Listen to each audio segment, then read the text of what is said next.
All right, what's poppin'? It's your boy Big Rich, Queens, New York City.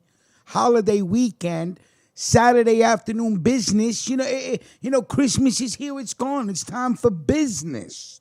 Ladies and gentlemen, come on in, wipe your feet on the rug, throw some smoke in the atmosphere. There may be many mob channels, but there's only one Big Rich. Throw some smoke in the atmosphere. I just lit up a little bit of Gorilla ice cream. Salute, Indica, 27%.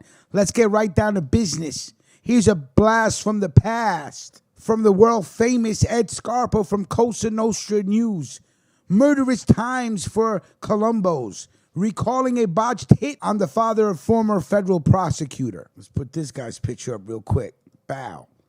William I Ironwald, a former assistant DA in Manhattan who was chief of the Justice Department's strike force against organized crime in the 1970s and whose father was slain in bullets meant to have his name on them, died of cardiac arrest near his home in Palm Beach on October 29th of this year. He was 79 years old. The alleged motive for the mistaken identity murder of his father was disrespect that angered a mob boss who wanted payback for the perceived slight. William's father, George M. Aronwald, was a 78-year-old hearing officer for the Parking Violations Bureau in Queens when he was shot to death in a gangland-style hit in Long Island City, Queens. The hit, a piece of Colombo family business, wasn't solved until many years later.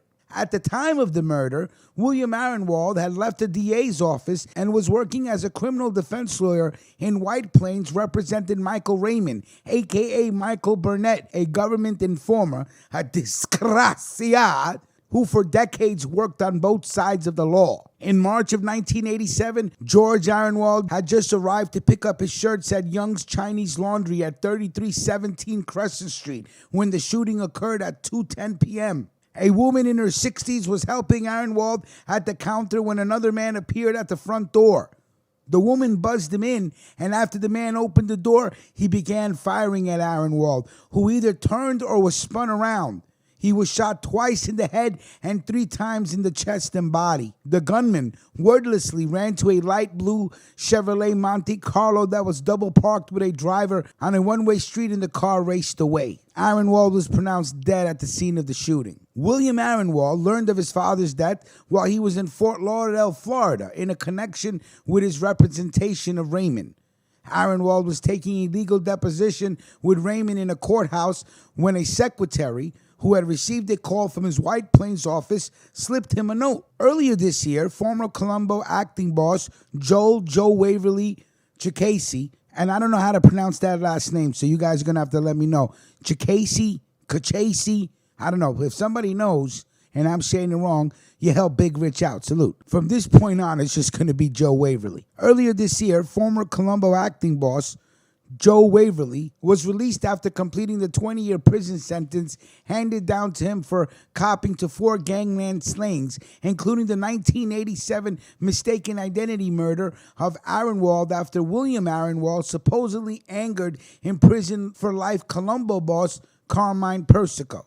As we recalled, in 2004, the one-time consigliere, facing a sweeping indictment and devastating turncoat testimony, copped to racketeering charges, including ordering the Aronwald murder. In 2013, Joe, almost a decade into the racketeering sentence, was acquitted of one of the murders charge he fought in court, the execution of NYPD officer Ralph Dawes, who was shot 5 times and killed in 1997 by a Colombo team near his Sheep's Head Bay, Brooklyn home. The killing of a member of the NYPD caused anger across the city, and not only among cops.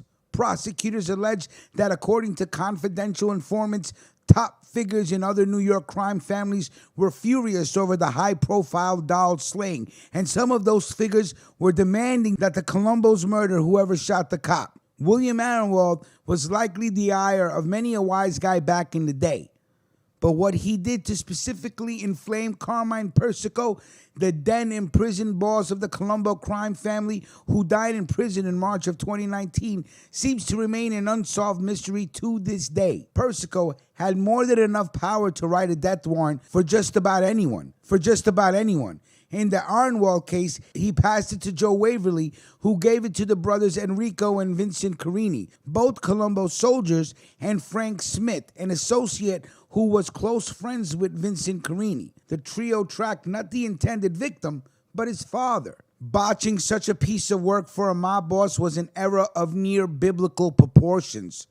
Joe Waverly responded to the botch hit by ordering more hits on the Carini brothers. Then Joe sent a shooter to kill those men. Yes, Joe ordered a hit on the hitmen who killed the hitmen. Business. Prosecutors detailed the Aronwald murder in court filings. Quote, "Murders are never forgotten," said Rosalind R. Muskoff, the then U.S. Attorney in Brooklyn, said at a press conference to announce the charges against Joe Waverly and 12 others, which included several murder allegations and various organized crime schemes such as extortion and gambling. 2 Lucchese wise guys were among the indicted. Aronwald told the New York Times that he had never personally prosecuted Persico and was perplexed on why Persico had apparently found him disrespectful. There had always been suspicions, he said, that his father's killing involved people who meant to kill him. It's difficult under any circumstances, he said, but it makes more difficult when he was basically an innocent victim of something that was intended for me. That just makes it more painful, unquote. While Aronwald had once prosecuted Carmine's brother. All right, so you see why it was a blast from the past, because this guy just passed away in October, this former DA. So first of all, salute to Ed Scarpa of Cosa Nostra News. And remember, if you guys want to send in links to articles that Big Rich don't know about, just email them to Mob Stories. I appreciate everybody emailing me. I have stuff. I have to reach out to the writers. I have to make sure I can get permission from them. But that doesn't mean I don't want to put it up if you send it to me. So if you do, mobstories87@gmail.com. Help us expand our content. Help us grow. We're almost at 10,000. You know how we do. Business, Mob Stories, Season 3, your boy Big Rich, New York City, Queens. Let me know what you're smoking on. Like, comment, share, subscribe. Tell a friend to subscribe. Enjoy the rest of your holiday weekend, and we will talk soon. Salute.